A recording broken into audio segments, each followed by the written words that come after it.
चुकी थी। मैंने चाय ऑलरेडी गर्म पे रख चुकी थी। यहाँ मैं दूध की तैयारी कर रही थी। मेरा बेटा सोया था तो मैंने सोचा जल्दी से काम शुरू कर दूँ, वरना वो हमेशा मेरे साथ पहले ही उठ जाता है। एक्चुअली मेरे साथ नहीं, मुझसे पहले ही उठ जाता है। वो डायरेक्ट उठते बराबर नाश्ते की गुजारिश करता है। आज मैं जल्दी उठ गई थी उससे पहले काफ़ी, तो सोचा मैं उसके लिए नाश्ता बना के रख दूँ साइड बाय साइड। और आज खाने की भी तैयारी मैं मॉर्निंग में ही करने की सोच रही थी उतने में, क्योंकि दिन भर मेरा टाइम कहाँ जाता है समझ में ही नहीं आता है। मेरी बेटी मुझे ज़रा भी काम करने देती ही नहीं है, बिल्कुल भी नहीं। वो अब उसको वैक्सीनेशन लगा है 9 मंथ्स का, तो उस चक्कर में मुझे ज़्यादा टाइम नहीं दे पाती है। वो पूरा टाइम मुझे चिटकी रहती है। मुझे कुछ समझ ही नहीं आता है कि मैं अपना काम कैसे मैनेज करूँ, कैसे बैलेंस करूँ। मेरी मदर इन लॉ के पास भी वो रुकती नहीं है। वही मेरा पूरा दिन उसी को ही संभालने में चला आ रहा है। वो पिछले 2 दिन से बहुत डिस्टर्ब्ड है, बहुत ही ज़्यादा। उसका उसका पेन वो खुद ही जानती है। और दूसरी बात है कि मैं जो इंजेक्शन लगाती हूँ वो गवर्नमेंट हॉस्पिटल से लगवाती हूँ, जो कि पेनलेस नहीं होता है, फ्री में होता है। तो वो थोड़ा पेन तो देता ही है। हालांकि बोलते हैं कि 9 मंथ्स वाले वैक्सीनेशन में ज़्यादा पेन तो रहता नहीं है, बट ना ही बुखार ना फीवर आता है।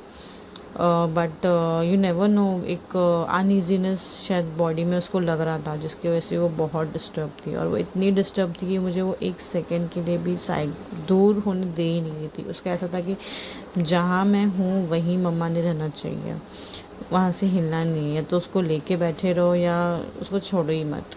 वो उसका ऐसा वाला पूरा एटमॉस्फेयर हो चुका था, तो उसको मैनेज करना मुझे पॉसिबल नहीं था। और ये सब इतने वैक्सीनेशन में ये फ़र्स्ट टाइम था जहाँ पे वो बिल्कुल भी कोऑपरेट नहीं कर रही थी। और वो एकदम जैसे वो भी बड़ी भी हो रही है, नो डाउट। उसको हर चीज़ समझ भी आ रही है अल्हम्दुलिल्लाह से, उसकी समझ बढ़ रही है माशाल्लाह से। तो उस चक्कर में वो नहीं, ये टाइम के वैक्सीनेशन में उसने बहुत बहुत ही हाल कर दिया था। उसको मैंने बहुत सारी चीज़ों में डाइवर्ट करने के लिए देखा माइंड, बट वो नहीं तो नहीं ही कर रही थी। इसी बीच बच्चे हमारा जो बच्चे वाला है वो आ गया था। हमने यहाँ पे झींगा लिया एंड सुरमई ली। मेरे हस्बैंड को सुरमई बहुत पसंद है। वो तो क्या ही बोलूँ मैं, वो जब भी मच्छी लेकर आता है तो सुरमई लेना ही लेना है। यहाँ मेरी बेटी खेल रही थी एंड उसी तरीके से मेरा आज का दिन गुजरा। तो मैंने सोचा चलो लास्ट रात हो गई है तो थोड़ा फ्रेशन अप कर दूँ, अपने किचन को अच्छे से क्लीनिंग कर दूँ। क्लीनिंग तो होती रहती है, किचन कितना भी साफ़ करो वो होता ही नहीं है। मुझे दोपहर में रात में वो धोना ही धोना पड़ता है, इतना मेसी हो जाता है। खाना लो गिरता ही गिरता है, खास करके बच्चे, एक बच्चा हाथ में हो और दूसरे बच्चे को खाना देना हो, उस चक्कर में घर घर क्या पूरा पूरा का पूरा किचन के साथ पूरा घर भी इतना गंदा मेसी हो जाता है ना कि मैं क्लीनिंग कर करके थक गई हूँ।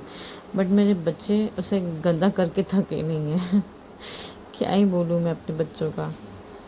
और मेरा किचन छोटा होने की वजह से हर चीज़ आसपास ही रहती है, तो गंदा भी बहुत जल्दी हो जाता है।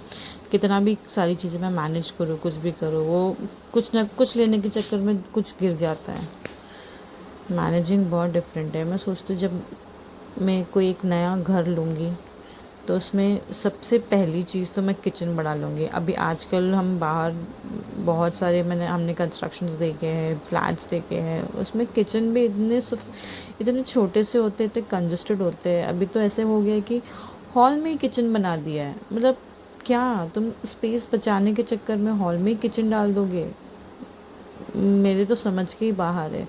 किचन यार, किचन अगर घर में किचन है तो वो बड़ा होना चाहिए, कुछ भी हो, क्योंकि हमारा पूरा दिन किचन में निकलता है। हम ना हॉल में बैठे रहते हैं ना बेडरूम में बैठे रहते हैं, किचन में ही हमारा पूरा दिन निकलता है। हमारे बच्चे भी किचन में ही रहते हैं। और मेरा तो ऐसा है कि मेरा बेडरूम ही किचन से अटैच्ड है। उस चक्कर में मैं बेडरूम और किचन में ही रहती हूँ, हॉल में जा ही नहीं पाती हूँ। तो आई थिंक लाइक मेरे हिसाब से, मेरी ओपिनियन से यार, किचन तो बड़ा ही होना चाहिए। मेरी मम्मा का जो घर है वो उसमें किचन माशाल्लाह से बहुत बड़ा है। लाइक वहाँ पे आराम से 2-3 लोग तो इजीली सो सकते हैं, इतना बड़ा किचन है वो। तो यार किचन से कॉम्प्रोमाइज़ कैसे, कंस्ट्रक्शन जो बिल्डर्स होते हैं लोग क्यों करवाते हैं समझ में नहीं आता है। भले तुम बेडरूम छोटा दे तो चल जाएगा, बट यार किचन बढ़ा दो। किचन में सामान इतने होते हैं, कितना भी हम एडजस्ट करने की कोशिश कर रहे हैं बट वो इतना कंजेस्टेड लगता है छोटे किचन में, मैं क्या ही बोलूँ। अभी ये भी किचन माशाल्लाह से हमारा बड़ा है बट जो प्लेटफॉर्म जो दिया है वो छोटा दिया है। लोलती है, लोलती है। एनीवेज फिर भी हम उसके सारा काम करने के बाद हम डीमार्ट के लिए निकले। ये डीमार्ट के बाहर का एरिया है जहाँ पे स्मॉल वेंडर्स लोग ने अपनी छोटी छोटी चीज़ें लगा के रखी हुई थी। डीमार्ट में हमें थोड़ा घर का राशन भरना था तो उसलिए हम गए थे।